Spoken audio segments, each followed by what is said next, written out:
মুখ্যমন্ত্ৰীয়ে ক্ষমা নোখোজা পৰ্যন্ত আন্দোলন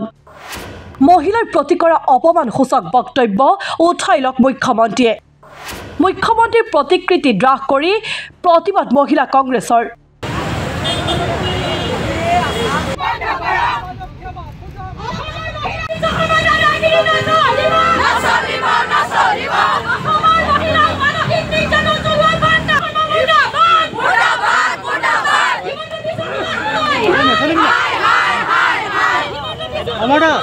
মুখ্যমন্ত্ৰীৰ বিৰুদ্ধে ধাৰাবাহিক আন্দোলন ঘোষণাৰে হুংকাৰ মহিলাক তেওঁ বিপ্লৱ শৰ্মাৰ প্ৰতিবেদনৰ জৰিয়তে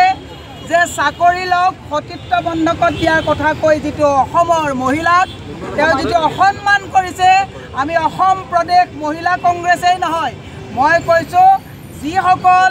পুৰুষ যুৱক যুৱতী অসমৰ প্ৰত্যেকগৰাকীয়ে এই কাৰ্যক তীব্ৰ ভাষাৰে গৰিহণা দিয়াই নহয় হিমন্ত বিশ্ব শৰ্মাক ক্ষমা খুজিবৰ কাৰণে দাবী জনাব লাগে আমি ইতিমধ্যে ওমেন কমিশ্যন নেশ্যনেল ওমেন কমিশ্যনলৈ এই গোটেই বিষয়টো আমি প্ৰেৰণ কৰিছোঁ অল ইণ্ডিয়া মহিলা কংগ্ৰেছেও এই বিষয়টো নেশ্যনেল ওমেন কমিশ্যনক দৃষ্টিগোচৰ কৰাইছে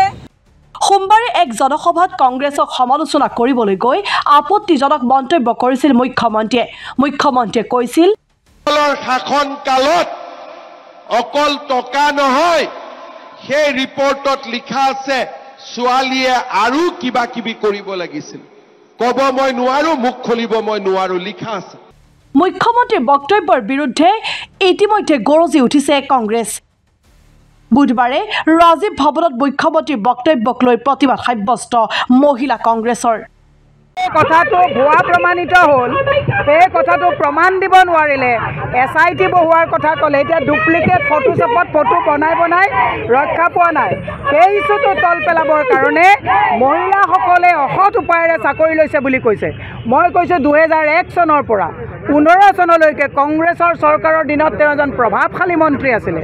আৰু তেওঁ যদি এই বিপ্লৱ শৰ্মাৰ প্ৰতিবেদনত যিজনে এনেকুৱা কথা কৈছে